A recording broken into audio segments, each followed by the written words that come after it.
하나님의 말씀은 창세기 8장, 오늘은 1절부터 22절까지 8장 내용을 본문 말씀으로 봉독하겠습니다. 창세기 8장 1절입니다. 하나님께서 노아와 그와 함께 방주에 있던 모든 생물과 모든 가축을 기억하시니라. 하나님께서 바람을 땅 위로 지나가게 하시니 물들이 줄어들었고 깊음의 샘들과 하늘의 창들도 닫혔으며 하늘에서 비가 그치매 물들이 계속해서 땅을 떠나 되돌아가고 150일이 지난 뒤에는 물들이 줄어들어 7째 달 곧 그 달 17일에 방주가 아라랏의 산들 위에 안착하니라. 또 물들이 10째 달까지 계속해서 줄어들어 10째 달 곧 그 달 첫째 날에 산들에 봉우리들이 보였더라. 40일이 지난 뒤에 노아가 자기가 만든 방주의 창을 열고 까마귀를 내보내매 까마귀가 물들이 땅에서 마를 때까지 여기저기 오갔더라.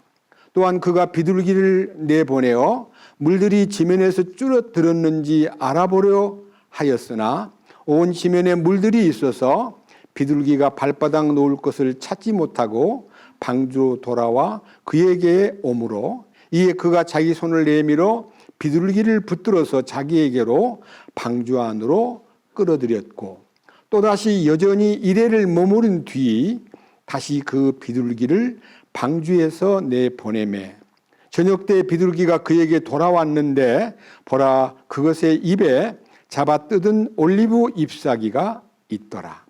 이처럼 노아가 물들이 땅에서 줄어든 줄을 알았으며 또다시 여전히 이래를 머무른 뒤 그 비둘기를 내보내매 그것이 다시는 그에게 또 돌아오지 아니하였더라.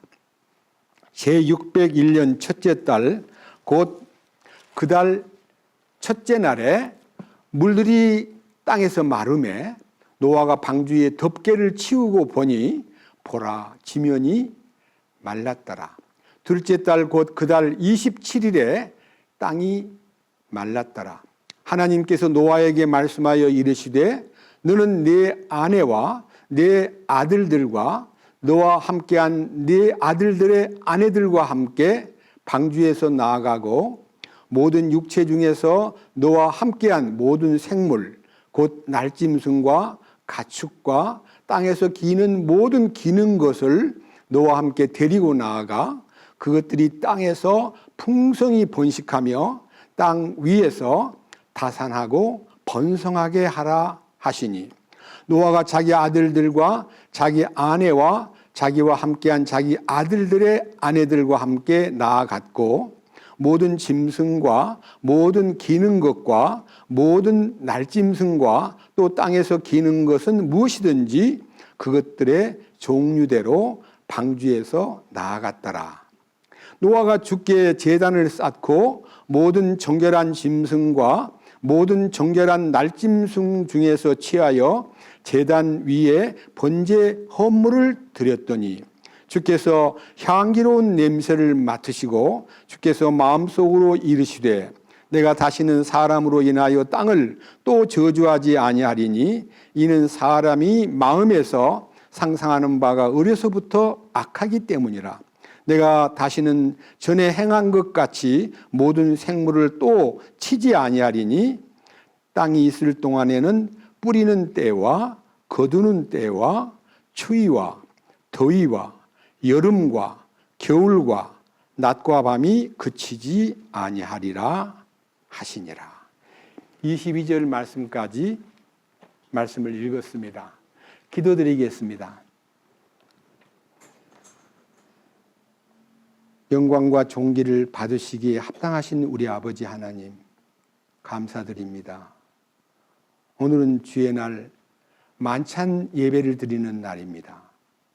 우리 모두가 이러한 놀라운 주님의 사랑과 은혜와 그 거룩한 손길에 의해서 멸망받기에 합당한 죄인들을 주님의 흘리신 피값으로 용서해 주시고 하나님의 의 안에 머물게 하시고 거룩한 길을 걷도록 이끌어 주시고 또 우리로 하여금 주님이 원하시는 참된 인생의 삶을 살아갈 수 있도록 지도해 주시는 그 사랑에 대하여 감사드립니다. 오늘은 창세기 8장 말씀을 읽었습니다. 이 말씀 속에 담겨 있는 하나님께서 우리에게 보여주시고 싶어 하시고 우리가 꼭 알아야 될 이 말씀 속에 들어있는 거룩한 뜻을 성령의 도우심으로 열어주셔서 이 시간 말씀을 접하는 모든 형제자매들의 마음속에 성령님의 도우심으로 큰 은혜와 놀라운 공감과 놀라운 말씀에 선포된 내용을 공유할 수 있는 지혜와 힘을 주시옵소서. 이 시간도 말씀을 선포할 때 저 홀로 맡기지 마시고 주님 친히 임하셔서 성령님께서 제 입을 주장하시고 제 설교의 표현을 주장해 주시고 말씀을 듣는 모든 형제 자매님들의 마음과 귀를 열어서 이 진리의 말씀에 화합하고 공감하고 또 공유할 수 있도록 돌보아 주시옵소서. 그리하여 이 땅에 남은 생애를 사는 동안 성령님의 도우심으로 큰 은혜 가운데서 이기는 자가 되어 주님 앞에 설 때에 부끄럽지 않게 떳떳이 설 수 있도록 돌보아 주시옵소서.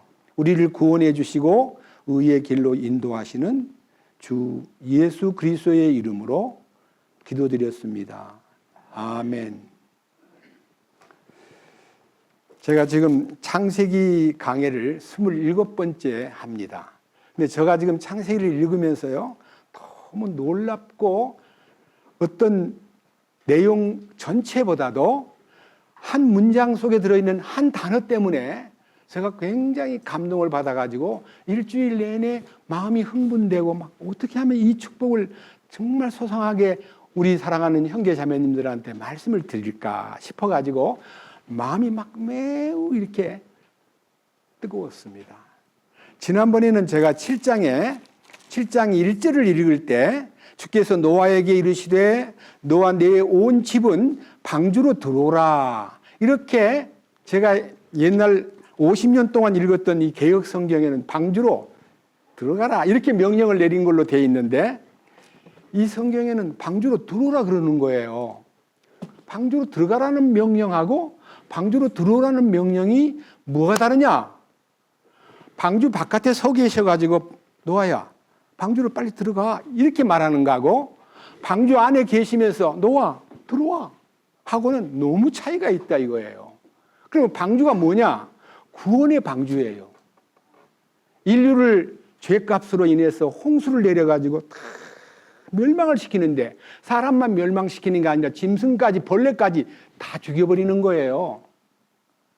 그런 엄청난 심판이 있을 때 방주를 만들어서 그 방주 만드는 시간도 몇 년 만에 만든 게 아니라 엄청나게 큰 방주이기 때문에 노아의 식구들 8명만 아니라 모든 종류의 짐승들 쌍쌍이를 그러니까요 모든 세상에 존재하는 짐승들이 날짐승이든 길짐승이든 여러 가지 뭐 파충류든 온 종류의 짐승들 2쌍을요 방주 안으로 노아가 데리고 들어가도록 했는데 그 노아가 방주 안으로 그 데리고 들어갈 짐승들을 잡으러 다니면서 막 호랑이 부부도 잡고 막 낙타 부부도 잡고 그런 게 아니라요. 하나님이 명령을 딱 내리니까 방주에 딱 곁으로 놓아 있는 곳으로 쌍쌍이가 오고 있는 거예요. 이게 얼마나 놀라운 일이에요. 하나님만 하실 수 있는 일이에요. 그래서 정결한 짐승, 깨끗한 짐승은 길짐승 중에는 양과 염소와 노루와 사슴과 혹은 이제 발은 쪽발이고 대새김질하는 짐승은 정결한 짐승이고 그러지 못한 것은 더러운 짐승이라 그래요. 돼지는 발은 쪽발인데 대새김질을 안 해요. 그러니까 돼지고기는 먹지 마라. 그 다음에 토끼는요. 여러분들이 제가 토끼를 키우면서 느끼는데 풀 먹어가지고 가만히 있다가 나중에 가보면 혼자서 제가 이제 어릴 때니까 야, 너 껌 씹니? 뭐해? 토끼 보고. 토끼가요, 대새김질 한다고 성경에 나와 있어요. 근데 발은 다발이에요. 토끼 고기 먹지 마라. 그러면서 이 고기 먹고 못 먹는 것에 대한 리스트를요, 레위기 11장이나 신명기 14장에 정결한 짐승과 부정한 짐승에 대한 리스트가 쫙 열려가지고 그 3,500년 전에 기록한 그 모세 오경의 기록을 유대인들은 지금까지 지키고 있습니다. 지금까지. 근데 우리 예수를 믿는 사람은 그런 음식이나 먹는 것에 대해서 막 관심을 많이 갖는 게 아니라 예수님 십자가 사건 이후부터는 모든 더럽고 부정한 것들이 주님의 은혜로 깨끗하게 되었기 때문에 우리는 그것에 대해서 아무 가리지 않고 감사한 마음으로 먹음으로써 우리는 거기서 해방을 받았습니다. 오늘은요, 8장 1절을 제가 지난 주간에 읽었는데도 이게 보이지 않다가 이번 이제 지난 주일 설교를 마치고 집에 돌아가면 즉시 이제 창세기를 펼쳐가지고 읽기 시작하고 그 다음에 이제 수요일 날 다가오기 전에 시편을 읽기 시작하고 이렇게 이제 설교를 위해서 기도하는 마음으로 성경을 펼치는데요. 제 마음에 깜짝 막 쇼크가 올 정도로요. 7장 1절 읽을 때와 똑같은 마음으로 8장 1절을 읽게 되었습니다. 8장 1절 봅니다. 하나님께서 노아와 그와 함께 방주에 있던 모든 생물과 모든 가축을 기억하시니라. 그러니까요, 이제 홍수가 끝나고 나니까요, 하나님이 그 방주 안에 있는 노아의 식구들과 그 안에 있는 모든 동물들을 기억하시니라는 말씀은요, 이 개역 성경에 보면요, 권념하시니라. 마음으로 생각하면서 저들을 돌봐야 되겠다는 생각으로. 왜냐하면 다 멸종돼 버리고 그 안에 있는 짐승과 사람만 남아 있기 때문에 하나님이 그를 돌보기 위해서는 심판의 물이 천하를 덮어버렸는데, 이 천하를 덮었다는 얘기가요, 놀라운 얘기가 성경에 나오는데, 이렇게 어렵게 돼버린, 한번 창세기 7장을 보겠습니다. 창세기 7장 17절. 홍수가 땅 위에 40일 동안 있었으므로 물들이 불어나 방주를 띄우니 방주가 땅 위로 들리더라. 물들이 넘쳐서 땅 위에 크게 불어나매 방주가 물들의 표면 위로 올라갔으며 물들이 땅 위에 크게 넘침으로 온 하늘 아래 있던 모든 높은 산이 덮였더라. 물들이 불어서 15규빗 위로 오르매 산들이 덮이고 땅 위에서 움직이던 모든 육체가 죽었으니, 사람이 죽었습니다. 또 날짐승과 가축과 짐승과 땅에서 기는 모든 기는 것과 모든 사람이 죽었다는 거예요. 그런데 여기 보니까요, 물이 넘쳐가지고 이 홍수가 온 천하의 산을 덮었고, 그 다음에 그 물이 20절에 불어나가지고 15규빗 위로 오르매, 1규빗은 요 팔꿈치에서부터 요 장지까지가 1규빗이에요. 약 45cm입니다. 이게 15개, 이렇게 15규빗이 물이 더 차가지고 올랐는데 그걸 누가 잣대를 쟀겠어요? 하나님만 아시는 거예요. 사람이 홍수 속에서 얼마나 물이 올라왔는가를 자로 재은 게 아니라 하나님이 알고 계시는 거예요. 물이 완전히 지구를 덮었는데 상당히 많은 사람들이 이 성경을 읽다가 야, 이거는 이럴 수 없어. 세상에 어떻게 그렇게 세상을 다 덮는 물이 어디가 있겠어. 아니야. 국지적으로 그 이스라엘 땅 근방에 아라라산 근방이라니까 터키나 그 중동 지역에서 아마 국지적으로 홍수가 났겠지. 이렇게 말하는 분이 많으나 여기에 이 성경 보면요, 국지적이 아니에요. 7장 19절. 물들이 땅 위에 크게 넘침으로 뭐라 그랬어요? 온 하늘 아래 있던 모든 높은 산이 어때요? 그러면 우리가 알고 있는 에베레스트도 덮였어요? 안 덮였어요? 덮였어요. 천하가 다. 그랬는데 그 물이, 범람한 그 물이 이제는 사라져야 되잖아요. 이제 가라앉아야 되잖아요. 그거 어떻게 가라앉혀요? 하나님께서 물을 줄어들게 하는데 8장 1절. 저는 이 말씀에서 은혜를 받았습니다. 8장 1절. 하나님께서 노아와 그와 함께 방주에 있던 모든 생물과 모든 가축을 기억하시니라. 하나님께서 바람을 땅 위로 지나가게 하시니 물들이 줄어들었고, 뭘 보냈다고요? 바람을 보냈대요. 그 바람이라는 게 어떻게 바람이 불어가지고 물이 주는가 싶어가지고 성경에 있는 이 원어, 이제 이 바람이라는 말은요, 이 히브리 말로 르아흐가 뭐냐면요, 단순하게 바람만 르아흐 그러지 않고요, 성령, 하나님의 숨결, 하나님의 호흡, 이런 것들이 전부 다 르아흐라는 단어로 표현되어 있는데요. 제가 르아흐라는 단어를 성경 전체에서 쫙 조명을 해보니까 깜짝 놀란 거예요. 와, 이게 보통 바람이 아니구나. 바람이 보통 바람이 아니다는 말은 그럼 바람 중에 무슨 특별한 바람이 있어? 그런데 제가 오늘 제목을 뭐라 썼냐면요, 하나님의 심부름꾼인 바람에 대하여 노아 시대에 일어났던 사건을 말씀드리기 위해서 하나님의 심부름꾼인 바람에 대하여, 바람아 나가서 물을 잘 빼라, 물을 잘 물리쳐라, 이렇게 명령을 내리니까 바람이 가가지고요, 바람이 어디서 왔는지, 여러분 바람이 어디서 온다 그래요? 요한복음 3장에 보면 바람이 임의로 불매, 제 멋대로 바람이 제 멋대로 부는 것 같아요. 근데 성경을 찾다가 놀란 것은요, 바람은 절대로 지 마음대로 불지 않는다는 것이 성경에 딱 나와 있는 거예요. 야, 이런 말씀도 있었구나. 이제 바람이 불어가지고, 자 보세요.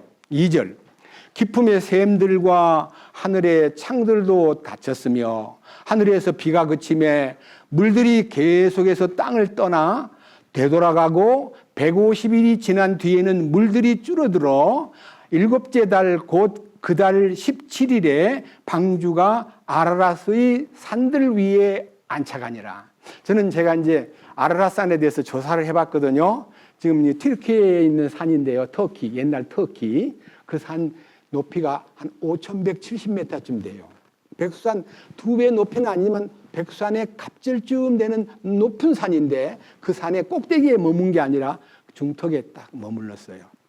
방주가. 얼마냐 하면 150일이 조금 지나가지고 일곱째 달, 그 달 17일에라고 계산이 되어 있어요. 하나님이 아시죠. 그 다음 보세요. 자, 6절. 40일이 지난 뒤에 노아가 자기가 만든 방주의 창을 열고 까마귀를 내보내는 것과 8절에 비둘기를 내보낸 얘기가 지난 주일에 이슈였습니다. 큰 관심사였습니다. 까마귀를 내보냈더니 까마귀가 안 돌아오는 거예요. 까마귀는 물이 아직도 안 깔아졌기 때문에 발 디딜 데가 없으니까요, 빙빙 돌면서요. 까마귀는 원래 잡식 동물이기 때문에 거기에 집에 안 들어와도요, 바깥에서 얼마든지 죽은 시체들 고기를 뜯어먹을 수가 있어요. 까마귀는 죽은 시체 고기를 먹거든요. 근데 그 다음 비둘기를 내보냈더니 비둘기가 그냥 즉시 돌아와가지고 막 문에서 문 열어달라고 하는 거예요. 그래서 창문을 열고 노아가 손으로 비둘기를 받았어요. 그 다음에 또 일주일이 지난 다음에 그 비둘기를 또 내보낸 거예요. 오전에 내보냈는데 오후 되니까요, 그 비둘기가 올리브나무 새 잎사귀를요, 여기 잡아뜯은 올리브 잎사귀라 그랬어요.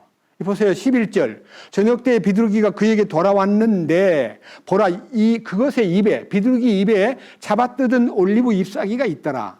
이처럼 노아가 물들이 땅에서 줄어든 줄을 알았으며, 이 방주에서 두 번째 내보낸 그 비둘기가요, 올리브 잎사귀를 딱 입에다 물고, 여러분 올리브 잎사귀라는 것은요, 최신청에서 취득한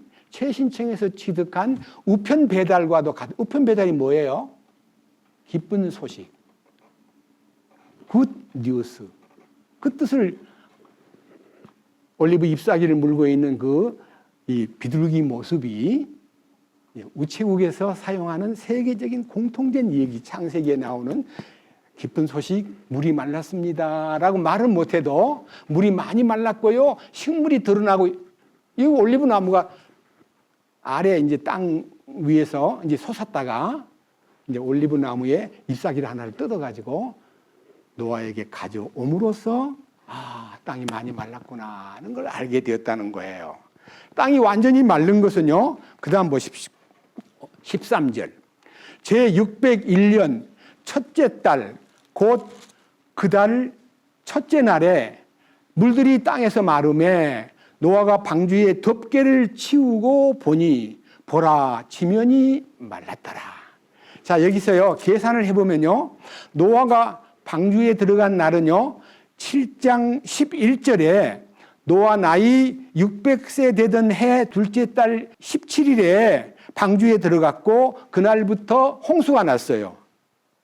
지금 읽은 8장 13절에 노아의 나이 601살 될 때, 그러니까 1년이 걸친 세월이 흘러가지고 첫째 달, 곧 그 달 첫째 날에, 그러니까 1월 1일에 땅이 마름으로써 지면이 말랐다는 것을 알게 되었고, 14절에 둘째 달, 그 달 27일에, 자, 홍수 난 것은요, 600세 되던 해 둘째 달 17일에 홍수가 났고 601살 되던 2월 27일에 땅이 말랐다는 걸 알고 하나님이 15절부터 하나님이 노아에게 말씀하시기를 노아야 방주 바깥으로 나가라. 방주 바깥으로 나가라고 하는 명령을 보면요. 1년하고도 열흘이 걸린 거예요. 홍수 나가지고 물 마를 때까지의 기간이 1년 열흘. 그러니까요. 그때 당시 한 달은 우리 같이 뭐 29일도 있고 31일도 있고 이런 게 아니고요. 전부 다 평균 30일로 잡았기 때문에 1년을 360일이라고 정했고 그 다음에 열흘 갔으니까 370일 만에 이제 물이 말랐다는 것을 알고 하나님이 노아에게 방주문을 열고 나가거라 해서 나간 거예요. 이 나간 얘기는 이제 제가 오늘 길게 안 해도 될 것 같고 그 다음에 마지막 얘기 20절부터 22절까지는 노아가 하나님 앞에 제사를 드리는데 이 제사 드리는 얘기도 오늘 시간이 주어지면 하고 못하면 다음 주에 할게요.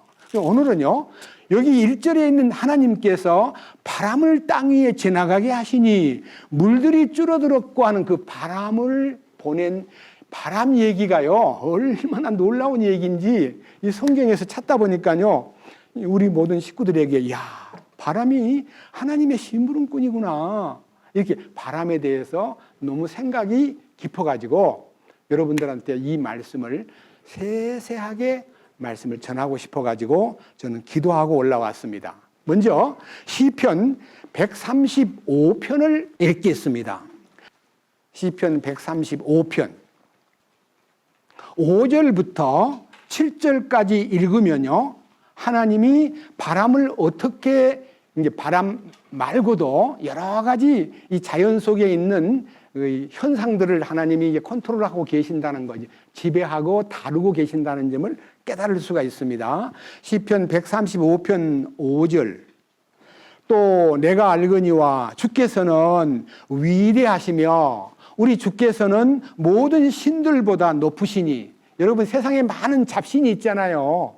뭐 엄청 신이 많아요. 근데 하나님은 여러 성경에서 이 우주를 창조한 신이 참 신이지 창조자가 아닌 신은 다 가짜다라고 얘기하신 적이 여러 번 있거든요. 창조주 하나님께서 6절 주께서는 무엇이든지 기뻐하시는 일을 친히 하늘과 땅과 바다들과 모든 깊은 곳에서 행하셨도다. 하늘에 별들이 움직이는 거 여기에 땅에 만물이 소생하고 열매 맺고 푸르러진 모든 식물들, 바닷속에 수많은 고깃떼들 이게 전부가 다 하나님이 행하시는 경영이다 이거예요. 여러분 이런 얘기를 들으면요. 야, 말하는 거 보니까 그건 자연이 움직이는 거지 뭘 하나님이 움직인다고 그래. 여러분 학교 다닐 때 공부했는데요. 에너지 가일의 법칙이라는 말이 있어요. 보세요. 여기 책 한 권이 있습니다. 이 책이 누군가가 힘을 더해서 이렇게 옮겨야 이동을 하지 이 책이 지 마음대로 움직일 수 있어요? 없어요? 이 책을 제가 이렇게 옮기니까 제 힘이 가니까 여기에 왔어요. 그 다음에 다시 갖다 놨어요. 제가 힘을 보태서 이거 움직이는 거예요. 그럼 이 하늘에 무수한 별들과 바다에 수많은 고기들과 이 산천초목과 모든 자연 속에 움직이는 것이 봄 되면 싹이 나고 여름 되면 꽃이 피고 가을 되면 열매를 맺고 겨울 되면 나목이 됐다가 봄 되면 다시 잎이 푸르러지고 이 모든 현상을 여러분은 그냥 그걸 보고 자연이 그러는 거지 무슨 뭐 하나님이 어쩌고 참 미쳤구만 이렇게 어리석은 판단을 하는 분들이 세상에 많고 많지만 하나님이 경영하고 계시는 거예요. 이 작은 책 하나도요, 뭔가 힘이 가해지지 않으면 옮길 수 없듯이 지가 어떻게 지 마음대로 이동합니까? 날아갑니까? 걸어갑니까? 그와 같이 저 무수한 하늘의 별들이 움직이고 아침이 되고 밤이 되고 해가 바뀌고 계절이 바뀌고 이런 모든 조화가 창조주 하나님의 경영이라는 것을 알면요, 이 성경이 보여요. 근데 그 마음이 안 들고 무슨 소리 하고 있어? 저 헛소리 하고 있네. 미쳤구만. 이런 사람은 성경이 전부 다 엉터리로 보이는 거예요. 저는 놀랍게도 이 우주 만물을 창조하시고 경영하시는 하나님 아버지를 알고 있기 때문에 성경이 보여요. 너무 행복해요. 밑에 보세요. 자, 6절. 주께서는 무엇이든지 기뻐하시는 일을 친히 하늘과 땅과 바다들과 모든 깊은 곳에서 행하셨도다. 그분께서 수증기를 땅끝에서부터 올라오게 하시며, 수증기를 올라오게 하는 힘이 뭐예요? 여러분 바다에 물이 있는데 바다의 물이 수증기가 돼서 올라가는 것이 하늘의 구름이에요. 그건 누가 해요? 아니야. 아무도 하는 거 아니야. 그건 자연현상이야. 해가 쨍쨍 비치면요, 물이요, 증발돼요. 그 증발된 것이 하늘에 다 구름으로 떠 있다가요, 기압골의 변동에 의해서 지구에 비가 또 내려요. 그 지구를 소위 말하는 적정하게, 소위 말하는 습도를 조절하고, 그리고 지구의 만물을 관리하는, 여러분, 하단에 저 앞에 있는 관음죽이라고 간단한 저것도 물 계속 안 주면 죽어요, 안 죽어요? 근데 천지 만물에 있는 저 모든 만물을 누가 물을 줘요? 하나님이 물을 주고 계시는 거예요. 근데 제가 산에 가가지고요, 야, 이 나무 참 좋다 하고 뽑아가지고 집에 가지고 와요. 그 집에 가져오면 이제 화분에 제가 심어요. 그때부터 제가 책임이 뭐가 있어요? 계속 물 주고 돌봐야 돼요. 산에서는 내가 돕지 않아도 지가 크는데 내가 집에 뽑아가지고 집에다가 화분에다 넣어놓으면은 이거 내가 관리 안 하면은 이 나무가 죽어요. 이 나무가 슬퍼해요. 나를 왜 거기서 뽑아가지고 나를 죽게 만들어. 목말라 죽겠어. 하고 나무가 원망할 수도 있어요. 그러니까요, 어디서 나무를 캐와도요, 책임지겠다는 태도가 안 열리면요, 하나님 보실 때 살인행위예요. 살인, 사람을 죽인 것이 아니라 나무를 죽인 거예요. 살목행위다. 살목, 나무를 죽인 행위. 자, 그런데 여기에 수증기를 땅끝에서부터 올라오게 하시며 비를 위해서 번개를 만드시고 그 다음에 바람을 뭐라고 돼 있어요? 자신의 곳간에서 끌어내는 게 뭐예요? 필요할 때 야, 나가 빨리. 야, 빨리 가서 뛰어. 바람을 끌어내시는 분이 하나님이시다. 오늘 여기 비 내리는 얘기, 뭐 수증기가 증발되는 얘기는 깊은 얘기는 나중에 하기로 하고요. 바람을 자신의 곳간들에서 끌어내시며, 그 바람이 창고가 있다는 말이야? 바람이 어디에 있다가 나와? 야, 그 무슨 말이야?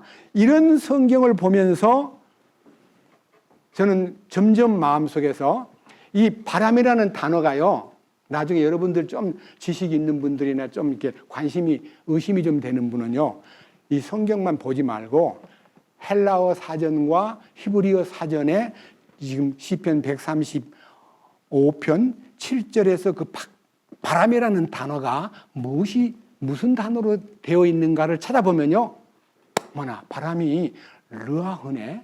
르아흐라는 말은 하나님의 영, 하나님의 숨결, 바람, 이런, 또 이제 그레이트 와인드 그래가지고는 하나님의 폭풍, 이런 모든 단어가요, 영어로는 와인드로 표시가 되어 있는데 이 르아흐라는 단어가요, 영이에요, 영. 자, 이제 성경 몇 군데를 보면요, 와, 바람이 창고에 들어있다고? 아니, 그러다가 하나님이 끌어낸다고? 이야, 이거 참 희한한 얘기다. 그 다음 예레미야 10장. 조금 뒤로 넘겨가지고 이사야 다음에 예레미야 10장. 예레미야 10장 12절과 13절.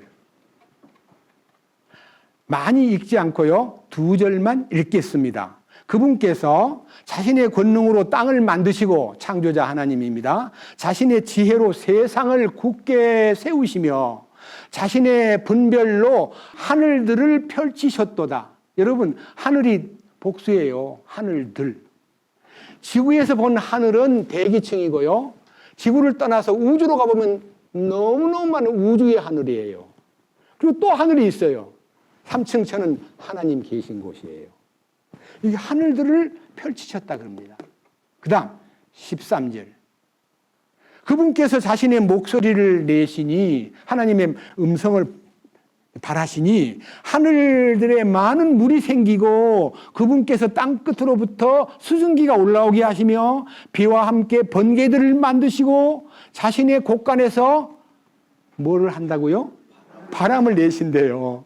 하나님이 바람 창고가 있다는 거예요. 바람 창고가. 여러분, 바람이 엄청난 분량인데 어디다 창고를 지어가지고 바람을 이게 창고에다 갖고 있다가 문을 열고 야 빨리 나가 내보낸다는 거예요. 하나님이 창고에서, 바람 창고에서. 곳간은 창고예요. 이런 말을 읽으면요, 뭔 말이야? 하나님이 어떻게 수증기를 막 올라보내고 비를 내리고 번개를 치게 하고 바람을 보내고, 야, 이게 무슨 말이야? 우리를 헷갈리게 만들어요. 바람은 자연 현상인 줄 아는데 어찌 하나님이 한다고 이렇게 썼을까? 이런 의심을 가진 사람이, 이 성경은 도덕책이 아닙니다. 하나님의 우주의 경영과 하나님이 인간을 향한 사랑과 하나님이 갖고 계시는 모든 능력을 소개한 책이기 때문에 이 책은 사람이 만든 책이 아닙니다. 여러분, 창세기, 출애굽기, 레위기, 민수기, 모세 오경은요, BC 1450년부터 1500년 사이에 모세라는 사람이 이집트에서 이스라엘 민족을 데리고 나와가지고 광야의 길을 걸으면서 하나님의 계시를 받아가지고 쓴 거예요. 모세가 쓰긴 썼는데 모세는 불러준 걸 썼지 자기가 소설 쓰듯이 작품을 만든 게 아니에요. 모세의 작품이 아니에요. 하나님이 알려주신 거예요. 천지 창조한 걸 모세가 봤나요? 하나님이 알려주시니까 썼을 뿐이에요. 그래 썼는데 이 책이 가짜고, 어떤 사람은 이래요. 창세기 대초에 하나님이 천지를 창조. 야, 이거 그것이 엉터리야. 그리고 1절 보고는 그냥 성경 덮어버려요. 엉터리라고. 그런 사람은 하나님의 은총과 사랑과 하나님이 행하시는 일을 전혀 보지 못하는 영적 장님으로 평생을 살다가 지옥으로 가는데, 이 말씀에 눈을 이게 무슨 말이야? 하나님이 창조했다고? 그러면 좀 더 알아보고 싶어 하고 계속 읽다 보면요, 처음에는 헷갈리고 몰랐던 것이요, 저는요 성경을 읽으면서 늘 성경을 모르니까, 어릴 때부터 성경을 읽었는데 모르니까 늘 기도했어요. 하나님, 나 이 말씀 잘 모르겠어요. 이해가 안 돼요. 하나님 도와주세요. 이 말씀이 참으로 깨달아지고 참으로 머릿속에서 마음속에서 믿어지도록 도와주세요 하고 기도를 도와달라고만 기도했어요. 그러다가 8년 후에 23살 될 때에 성경이 보이기 시작하고 성경이 믿어지는 거예요.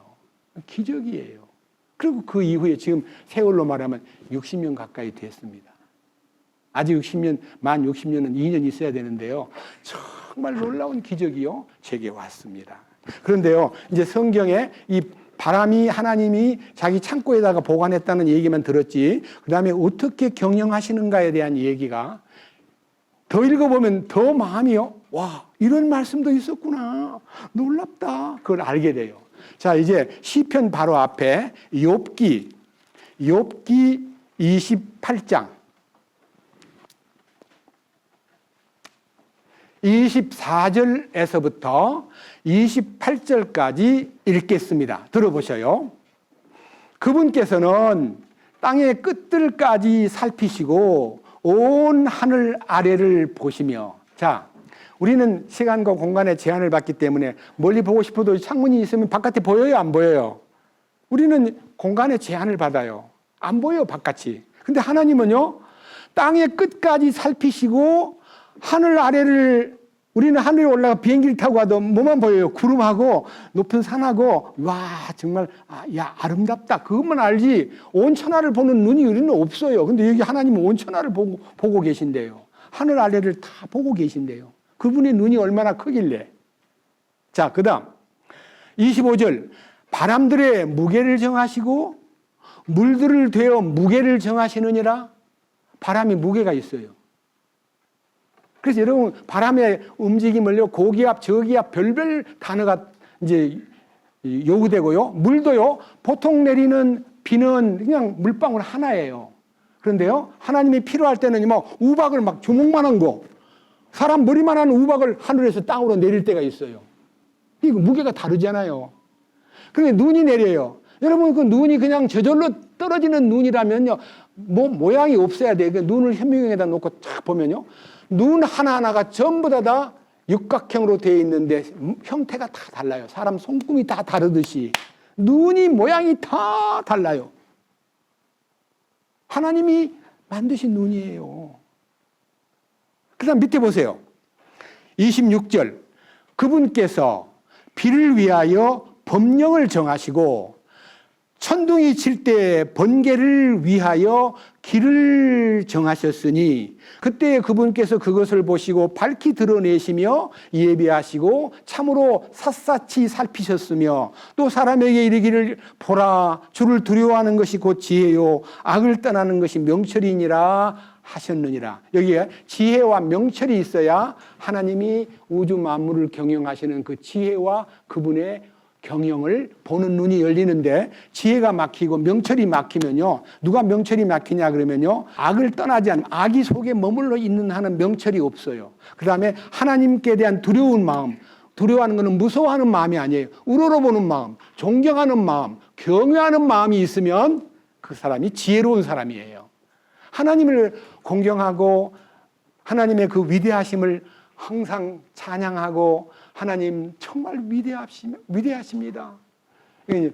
숲속이나 산에 흐르는 물, 골짜기에 흐르는 물이나 새소리를 들어도요 하나님을 찬양하는구나 하고 느낌이 오는 사람은 지혜로운 사람이고 그런 걸 전혀 관심을 안 갖고 무언 그게 하나님의 노래야 하나님을 찬양하는 게 뭐 새가 어떻게 노래를 불러. 여러분 우리는 너무나 한임하는 민족이니까 여러분 새가 노래 부른다는 말은 이게 서양이나 다른 나라는 싱송 그러는데 우리는 뭐라 그래요? cry 운다고. 새야 새야 우지 마라. 새가 우는 것처럼 보여요. 우는 거 아니에요. 노래 부르는 거예요. 그러니까 하나님을 믿는 사람은 새 소리가 노래 부르는 소리로 들리고 우리는 하나님을 지혜와 명철이 없는 사람은 그 새가 슬퍼해서 우는 것 같이 보이는 거예요. 마음이 다르잖아요. 똑같은 현상을 놓고도. 그래서 이 하나님이 바람들의 무게를 정하시고 하는 이게 바람에도 무게가 있구나 하는 걸 알게 돼요. 자, 이제요. 하나님이 본격적으로 이제 바람을 통해서 하시는 이 일을요. 여러분 앞에 현장으로 여러분을 인도합니다. 출애굽기 15장. 이스라엘 민족이요. 이집트에서 해방될 때요. 하나님이 많은 재앙들을 10가지나 내리는데 바로 왕이 견디다 못해가지고 다 놓아줘요.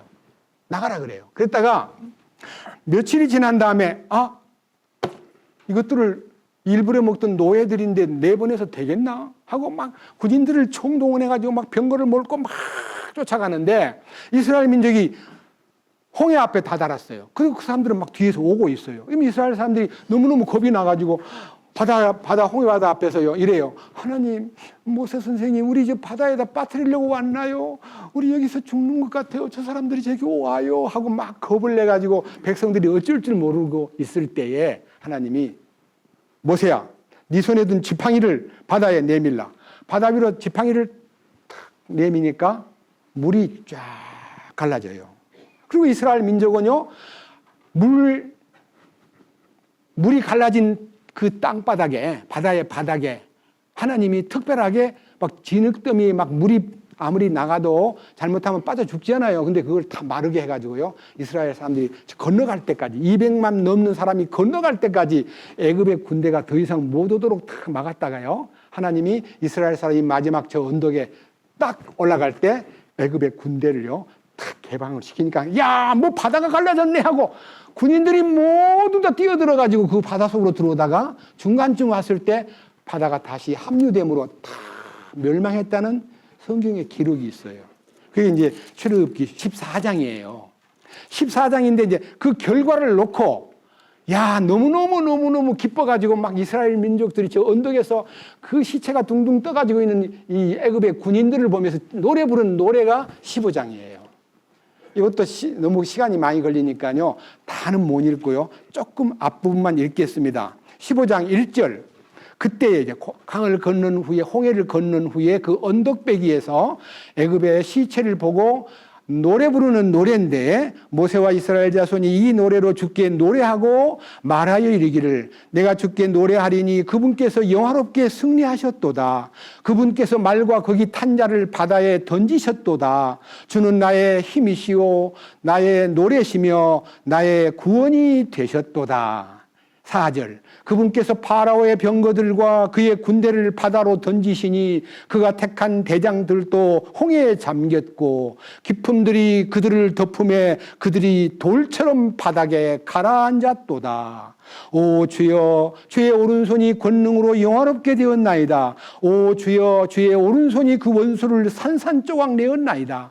주께서 주를 대적하여 일어난 자들을 주의 크신 위세로 엎으셨나이다. 주께서 주의 진노를 보내심에 그것들이 그들을 지푸라기같이 소멸시켰나이다.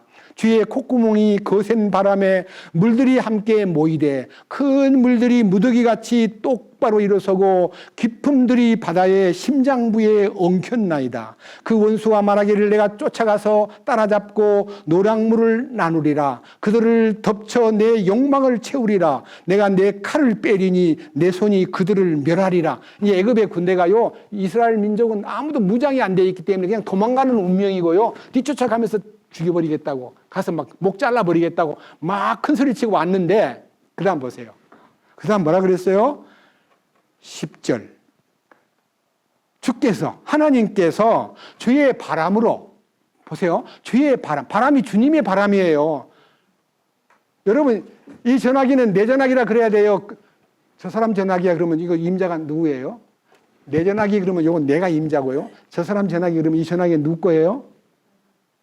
바람이 주의 바람이에요. 임자 없는 바람이에요. 주의 바람. 주님의 바람이 주님의 바람으로 바람을 일으키심에 바람아 나가라 빨리 나가라 하니까 바다가 그들을 덮었고 그들이 강력한 물 속에서 뭐같이 가라앉았다고요? 납이 뭐예요? 물에 뜨지, 납은 물이 안 뜨잖아요. 무거우니까. 납같이 가라앉았다는 말은요. 그 홍해물이 이렇게 쫙 갈라졌다가 이스라엘이 건너고 난 다음에 바람을 보내가지고 그 물이 합류될 때에 그 모든 애굽의 군대와 병거와 파라오 왕까지요 납처럼 물속에 가라앉아 버렸어요. 10절에 주께서 주의 바람으로 바람을 일으키심에 바다가 그들을 덮었고 그들은 강력한 물들 속에서 납같이 가라앉았나이다. 오 주여 신들 가운데 주와 같은 이가 누구니까? 주와 같이 거룩함 속에서 영화로우시고 찬양 속에서 두려우시며 이적들을 행하시는 이가 누구시니까? 주께서 주의 오른손을 내미시니 땅이 그들을 삼켰나이다. 이게 놀라운 노래를 부르는데요. 저희는 이제 많은 이하의 내용들은 여러분 개인들이 나중에 읽어보시고요. 여기 10절만 읽어도요. 아, 주님의 바람으로 바람을 일으켜 바다가 합류됨으로 애굽의 군대가 멸망했구나 하는 겁니다. 여러분 요새요. 21세기에 와가지고 홍해를 건넌 얘기가 막 여기저기 막 별별 설이 많았는데 저도 이제 홍해를 건너고 난 다음에 이스라엘 민족이 시내산에 올라갔다는 그 시내산을요 83년도에 올라가 봤습니다. 시내산에 이스라엘 시내산에 올라가가지고 시나이 반도에 있는 시내산에 올라가가지고 막 관광을 했는데 아무리 봐도 이스라엘 민족이 200만 명이 어디서 거주할 만한 데가 없더라고요. 계곡에. 그래서 속으로 이렇게 여기 와서 이스라엘 사람들이 어떻게 지냈을까 하고 매우 궁금해했는데 최근에 홍해를 건넌 그 자리하고 홍해를 통과한 자리하고 시내산이 시나이 반도에 있는 게 아니라 저 사우디아라비아의 미디안 땅에 있다는 것이 발견돼 가지고 지금요 그 시내산의 개발, 소위 말하는 사우디아라비아가 기독교를 인정하지 않고 성경도 안 믿던 사람들인데 그 시내산이 발견된 것을 알고 지금 관광 개발차 엄청난 도시 계획을 세워서요 도로를 닦고 세계 모든 사람들을 이제 사우디 관광을 시킬 관광 자원으로 쓰려고 지금 준비 중에 있다는 것이 최근의 뉴스입니다. 여러분 관심을 가지면 좋습니다. 저도 기회가 되면 시내산을 꼭 가보고 싶은데 성경을 읽는 사람이니까. 그래서 거기에 일어난 모든 여러 가지 놀라운 하나님의 경영을 우리는 역사적으로 고고학적으로 탐색할 필요가 있다고 생각되기 때문에 가고 싶은데 기회를 주님이 주실런지 모르겠네요. 여기 그 얘기입니다. 그리고 홍해를 건넌 그 홍해 바다 속에 무수히 많은 3,500년 전 파라오 군대가요 병거가 물에 잠길 때요 가라앉았던 유물들이 발견되기 시작한 거예요. 그러니까 진짜잖아요. 여러분이 그냥 저 핸드폰에 들어가 가지고요 그냥 사우디의 시내산, 그다음에 홍해를 건넌 자리, 뭐 애굽의 유품이 발견 이런 것만 쳐도요 다 떠요. 이 시대가요. 이 백과사전이 여기 들어 있어요. 그래서 아하 이렇게 놀라운 10절 다시 봅니다. 주께서 주의 바람으로 바람을 일으키심에 바다가 그들을 덮었고 그들은 강력한 물들 속에 납같이 가라앉았나이다. 이건요 실제 바람이 그렇게 했다는 거예요. 그게 하나님 심부름꾼이잖아요. 바람을 통해서 물을 합류시키고 그 이집트의 모든 군대를 멸망시킨 역할을 바닷물과 바람이 합작을 해서 했다는 건 하나님이 시킨 거예요. 자, 또 보십시다. 너무너무 놀라운 얘기인데요. 에스겔 37장. 지금 제가 읽어야 될 이 내용 1절부터 이제 이 내용을 어디까지 읽어야 되냐면요. 9절까지 읽어야 되는데 이 내용이 무슨 내용이냐? 여러분들한테 먼저 설명을 올리겠습니다. 하나님의 사람 에스겔이라는 대언자가요. 하나님의 부름을 받아가지고 하나님이 그를 에스겔 이리 와 하고 에스겔을 데리고요. 골짜기에 들어갔는데 막 뼈들이 막 해골뼈들이 깔려 다리뼈, 머리뼈, 갈비뼈 막 온 뼈들이 흩어져 있는데 이 에스겔을 보고 에스겔아 이게 뼈들이 살아나겠느냐 그랬더니 전 잘 몰라요. 하나님이 하시면 몰라도 저는 모르겠어요. 그랬더니 내 말대로 해봐. 야 에스겔아 이 뼈들을 보고 명령을 내려.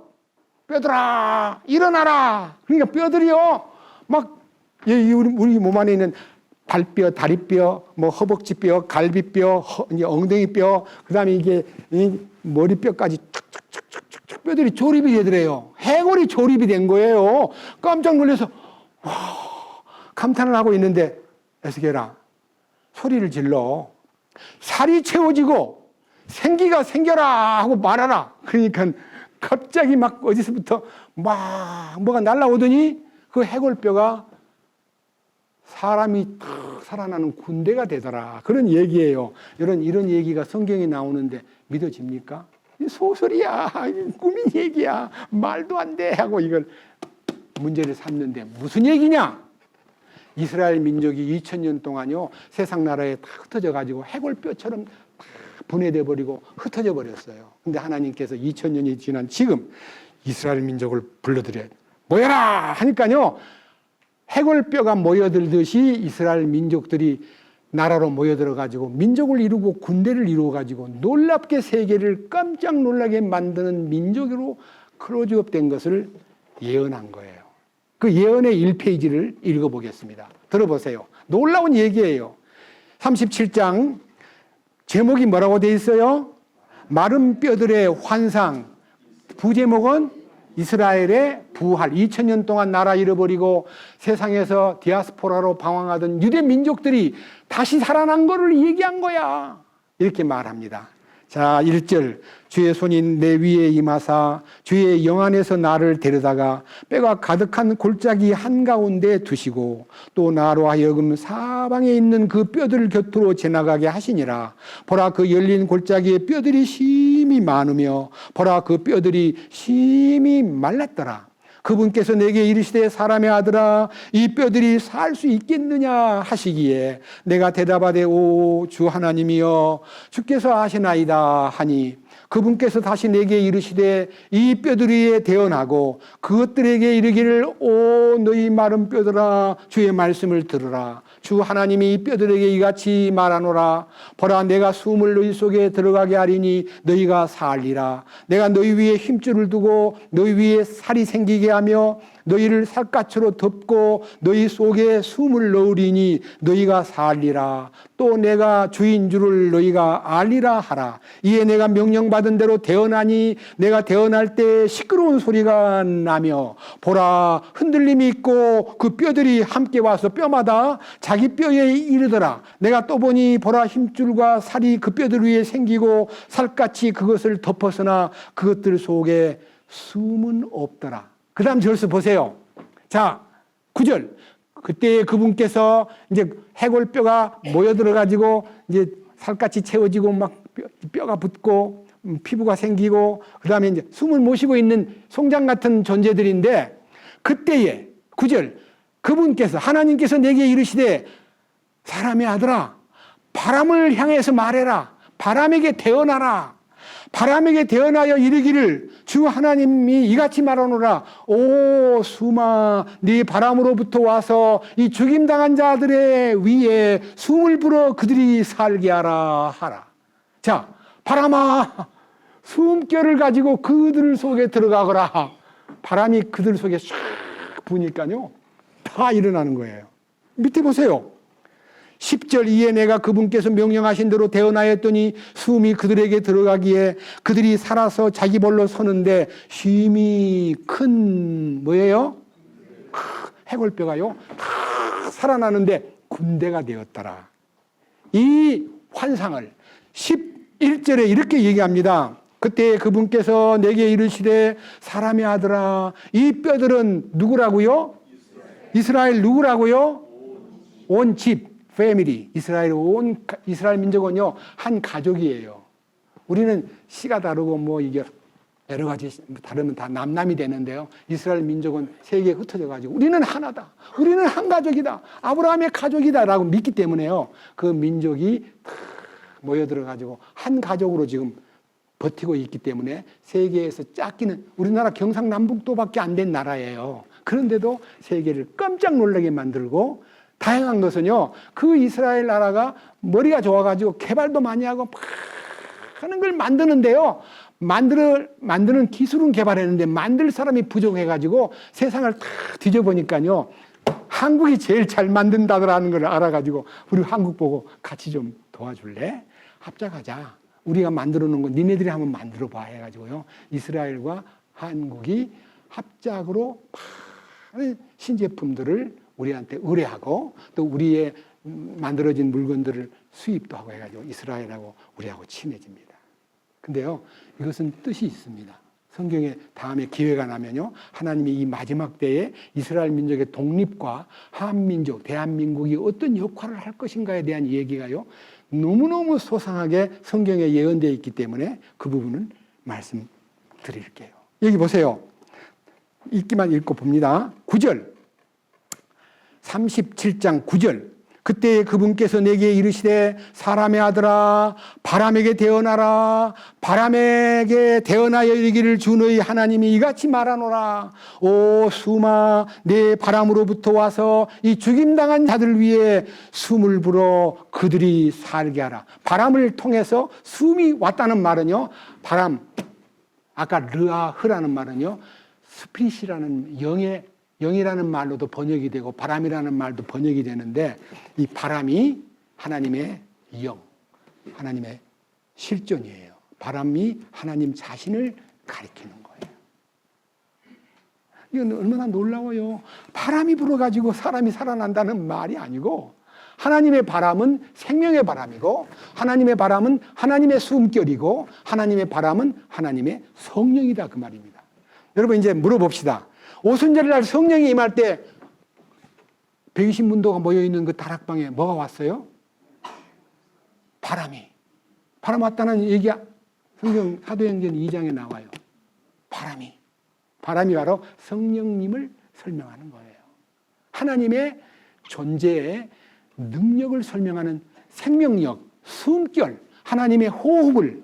여기 지금 제가 읽었던 이 바람 하는 단어가요, 전부 다 르아흐로 나와요. 하나님의 생명이 들어있는 숨결. 자, 이제 또 하나 봅시다. 요나서 1장, 요나, 호세아, 요엘, 아모스, 오바댜, 요나 성경은요, 이 구약 성경 제일 뒷부분에 이제 가면요, 요나서 1장, 요나서 1장 1절. 이제 주의 말씀이 아미떼의 아들 요나에게 임하니라. 이르시되 일어나 저 큰 도시 니느웨로 가서 그것을 향하여 외치라. 그들의 사악함이 내 앞에 이르렀느니라 하시니라. 그러나 요나가 주의 앞을 떠나 다시스로 도망하려고 일어나 욥바로 내려가서 다시스로 가는 배를 만나매, 이에 그가 주의 앞을 떠나 그들과 함께 다시스로 가려고 뱃삭을 내고 그 안에 들어가니라. 요나가요, 이게 이제 서기 770년경에 기록되었습니다. 바빌론에 의해서 이스라엘이 망해가지고요, 포로가 되고 굉장히 억압받고 있을 때 하나님이 이스라엘 민족은 심판받아가지고 지금 흩어져 버렸지만 바빌론에 의해서 저 니느웨라는 세계적인 도시가 너무 썩어 있기 때문에 하나님이 그 형벌을 내리겠다고 요나를 불러. 요나야, 네가 가서 알려줘라. 니느웨가 망한다는 걸 통보하라. 네가 가서 외쳐라 하니까 요나가 이런 계산을 했어요. 망하려면 하나님 망하게 하면 됐지. 뭐 날 보고 가서 망하라 그러면 그 사람들이 또 돌이키면 안 망할 건데, 망해야 될 나라야. 나는 그 나라 싫어 하고, 지중해 배를 타고 다시스라는 곳은요, 지중해 끝부분에는 스페인 쪽이에요. 다시스로 도망가려고 배를 탔어요. 그리고 너무 괴로우니까 배 밑에 들어가가지고 자고 있었어요. 자고 있을 때 하나님이 바람을 보내는 거예요. 보세요, 여기 4절. 그러나 주께서 큰 바람을 바다로 보내시매. 바다로 보낸 바람은 누가 보냈어요? 하나님이 바다로, 여기에 영어 성경에는 great wind, 큰 바람을 바다로 보내시매 바다에 강력한 폭풍이 일어났어요. 그 배가 거의 이제 부서지게 되었어요. 폭풍이 너무 세니까. 그 다음 보세요. 이에 선원들이 두려워하여 저마다 자기 신에게 부르짖으며 또 배를 가볍게 하려고 그 안에 있던 물건들을 바다로 던지니라. 그러나 요나는 뱃전으로 내려가서 누워 잠이 드니라.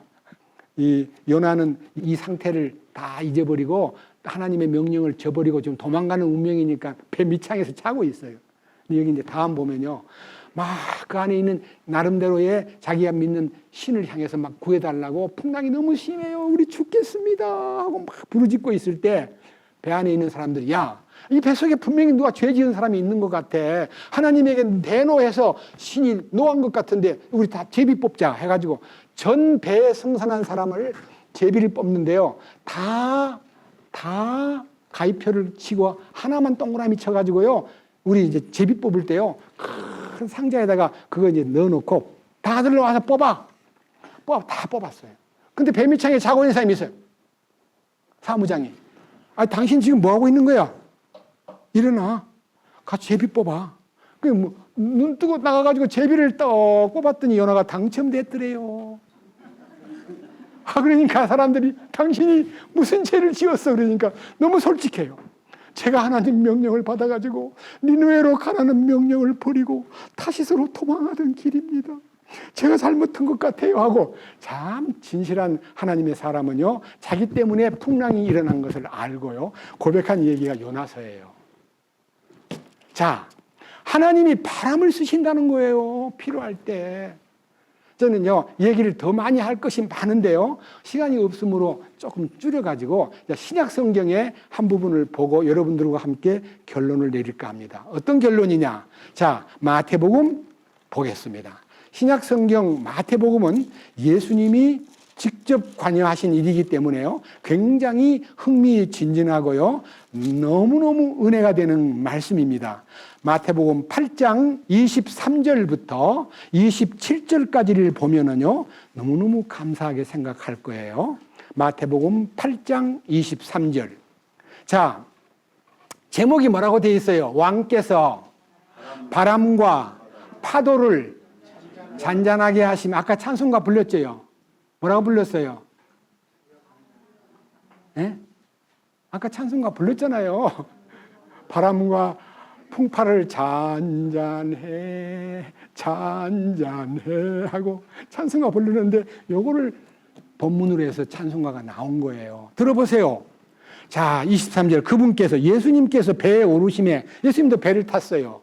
그분의 제자들도 그분을 따르고, 그런데 배를 탔는데 보라, 바다에 큰 폭풍이 일어나서 배가 파도에 덮이게 되었으며 그분께서는 주무시더라. 예수님은 배를 탔는데 너무너무 피곤했나 봐요. 배에서 그냥 주무시는데 풍랑이 막 엄청 일어납니다. 그러는데 25절, 그분의 제자들이 그분께 나와 그분을 깨우며 이르되 주여 우리를 구원하소서, 우리가 죽나이다 하며 그분께서 그들에게 이르시되 오 믿음이 적은 자들아 너희가 어찌하여 두려워하느냐 하시고 곧 일어나 뭐를 꾸짖어요? 바람과 바다를 꾸짖으심에 매우 고요하게 되거늘. 예수님이 자다가 일어나가지고 왜 이렇게 의심하느냐, 내가 있는데 하면서 바람아 그쳐라, 파도야 잔잔하라. 주님이 말씀하시니까요 바람이 쑥 꺼져버렸어요. 파도가 쑥 가라앉았어요. 그 광경을 본 사람이 이렇게 썼어요. 자, 밑에 야 희한하다. 27절, 사람들이 놀라며 이르되 이분이 어떤 분이시기에 심지어 바람과 바다도 그분에게 순종하는가. 바람을 보고 명령을 내리고 파도를 보고 명령 내릴 분은 예수님 한 분밖에 없어요. 우리가 뭐 잘났다고 바다야 파도야 그쳐라, 바람아 그쳐라 그러면 돼요, 안 돼요? 그 바람과 파도가 우리 보고 네가 누군데 그래, 네가 뭔데 그래 하고 우리를 비웃을 거예요. 주인만 바람과 바다도 순종하도록 명령을 내릴 분은 그분뿐이다 하는 거예요. 저는요 이 말씀을 전하는 이유는요, 제가 읽으면서 지금 이 말고도 많아요. 근데 너무너무 마음이 뜨거워요. 그분은 그 바람이 갖고 있는 그 매력이 성령의 바람, 성령의 역사가 그분 안에 내포되어 있구나 하는 걸 알게 된 거예요. 사도행전 2장 봅시다. 사도행전 2장. 신약성경 사도행전 2장 1절. 신약성경 요한복음 다음에 사도행전 2장 1절입니다. 오순절 날이 충만히 임하였을 때에 그들이 다 한마음이 되어 한 곳에 있더라. 마가의 다락방에 120명의 믿음의 사람들이 성령님을 기다리고 있을 때에, 그 다음 2절. 갑자기 하늘로부터 급하고 강한 뭐가 나와요? 바람 소리가 나는 거예요. 바람 소리. 근데 여기 급하고 강한 바람 소리 같은 소리가 나는데 그들이 앉아있는 그 온 집안에 가득하게 탁 채워졌어요. 그러면서 불이 혀같이 갈라진 것들이 그들 위에 나타나면서 그들 각 사람 위에 앉는데 그 순간 그들에게 성령님으로 충만하여 성령께서 그들에게 말하게 하시는 대로 다른 언어들로 말하기 시작하더라. 방언이 터진 거예요. 자, 오순절날 방언 터진 것은 오늘날 기독교에서 말하는 방언하고는 전혀 상관없는 방언입니다. 야, 이 성경 안에 있는 이 방언은요 어떤 방언인가 보세요. 밑에 보셔요. 5절, 독실한 자들 곧 유대인들이 하늘나라의 모든 민족으로부터 나와 예루살렘에 거하고 있는데 이제 이 일이 널리 퍼짐에 그 무리가 함께 와서 그들이 자기 자신의 말로 말하는 것을 각 사람이 들음으로 당황해하더라. 그들이 모두 놀라고 이상히 여겨 서로 이르되 보라, 이 말하는 사람들은 다 갈릴리 사람들이 아니냐. 그런데 어떻게 우리가 각 사람이 우리가 태어나는 곳에 우리 언어로 듣느냐. 방언이 탁 터졌는데요. 여러분 오늘날 방언하는 사람 방언 기도 알아들어요? 못 알아들어요? 샬라샬라샬라고 막 떠드는데 한두 사람이 아니고 막 떠드는데 무슨 말인지 알아요? 몰라요? 이 속으로는 저런 방언을 나도 받으면 좋겠는데 그런 방언 받지 마세요. 알아듣는 방언이어야 돼요. 그리고 방언을 못 알아듣는 방언이 있다면 반드시 통역하는 사람이 옆에 서야 돼요. 통역하는 사람이 없으면 방언을 끄쳐야 돼요. 성경에 그렇게 되어 있어요. 근데 이 오순절날 방언은요, 밑에 보세요. 예? 8절. 그런데 왜 그 사람이 히브리 사람들인데, 갈릴리 사람들인데, 왜 우리가 우리 각 곳에서 태어난 말로 알아듣느냐? 하면서 우리는 9절. 바데인, 메데인, 엘람 사람, 메소포타미아 사람, 유대인, 갑바도기아, 본도, 아시아, 부르기아, 밤빌리아, 이집트, 구레네 부근의 리비아, 그 다음 로마, 여기요 15개가 넘는 나라에서 온 사람들이 각각 자기 말로 알아듣는 거예요. 베드로의 말을 듣고 베드로의 방언이 터지는데 자기 나라 말로 통역이 딱 되는 거예요. 이게 뭐예요? 창세기 11장에 바벨탑을 쌓다가요 하나님이 한 언어를 전부 다 흩어버렸어요. 공사를 하는데 이 꼭대기를 하늘에 닿게 하여 우리 헤어지지 말고 하나님이 계신 곳까지 우리 가보자 하고 막 인간의 방법으로 바벨탑을 쌓을 때 하나님께서 보시고는 아 저들이 악한 경영을 하는구나. 생육하고 번성하라 땅에 충만하라 그랬는데 모두 함께 모여가지고 한다는 소리가요. 꼭대기에 높이 집을 지으면 홍수가 나도 밑에는 잠겨도 위에는 안 잠길 거야. 그러니까 우리는 큰 집을 지어가지고 하늘 꼭대기에 올라가서 살자 이렇게 말하면서 하나님을 대적하고자 하는 바벨탑 공사를 할 때 하나님이 즉시 언어를 혼잡시켜 버렸어요. 자, 말이 통할 때는 공사가 착착착 돼요. 높은 집을 지으면 아래에서 뭐 올려줘야 돼, 안 올려줘야 돼, 재료를. 예? 그냥 집을 짓고 있는데 막 위에서 말을 하는데 아래에서 말을 못 알아듣는 거예요. 갑자기 언어가 그냥 혼잡돼 버렸어요. 예? 우리나라 말로 그때가 통일을 하고 그럽시다. 예? 우리가 이제 공사할 때 말 길게 안 해요. 돌 그러면 그래 돌 가지고 나무 목재 그러면 또 목재 가지고 또 여러 가지 방법으로 이게 이렇게 소통이 됐는데요. 갑자기 위에서 돌 그러던 사람이 영어로 한번 해보겠습니다. 스톤! 뭔 소리요? 아까는 돌이라 했는데 갑자기 못 알아듣는 소리가 나오니까 뭐 한참 얘기하다가 소통이 안 되니까 공사가 중단돼 버렸어요. 그 중단된 그 바벨탑을 쌓던 흔적이 지금도 고고학적으로 남아 있어요. 말이 안 통한 거예요. 이제 말이 안 통하니까 말 통하는 사람끼리 다 짝짝꿍이 돼서 흩어져 버렸는데 그것이 인류의 분산이고 언어의 분산입니다. 세계 인류학자들이 언어가 어디서 시작되었냐, 언어가 왜 구별되느냐 아무도 모르는데 창세기를 보고는 아 하나님이 언어를 혼잡하게 했구나 하고 알게 되었어요.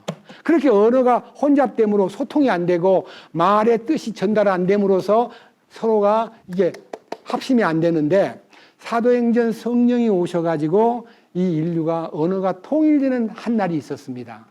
그로 인해서 이 성경이 비록 못 알아듣는 말로 표현은 됐다 해도 세계 각 나라에 성경책이 한 권 원전이 있는데 그 원전이요 세계 각 나라의 언어 2,000개가 가까운 언어로 번역이 되어 있습니다. 2,000개. 나라는 250개밖에 안 되는데요. 말은 얼마나 많은지 몰라요. 그러니까 언어가 2,000개 정도의 성경이 번역되어 세상에 지금 퍼져 있습니다. 그러면요, 성경 보면 하나님 마음을 알게 되고 하나님의 뜻을 알게 되고 하나님 믿는 사람이 벌써 우리는요, 딱 눈빛만 봐도요, 아, 저분은 예수 믿구나. 말하는 거 한마디만 들어도 저는 예수 믿는 사람이구나 하고 알아요. 안 그래요? 부정적이고 막 무조건 막 고약한 그 냄새를 풍기는 사람 있잖아요. 말은 안 해도.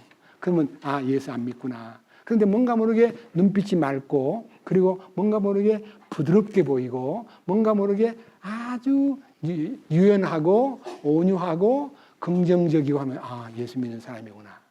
저는 제가 중학교 졸업하고 고등학교 들어갈 때 면접 시험을 보는데요. 선생님이 교감 선생님인데 저는 그것도 모르고 면접관으로 앉아 있는데 딱 앉으니까요. 얼굴빛이 제가 볼 때 꼭 예수 믿는 사람 같이 보이길래 선생님 예수 믿으시지요? 그랬더니 어떻게 아니?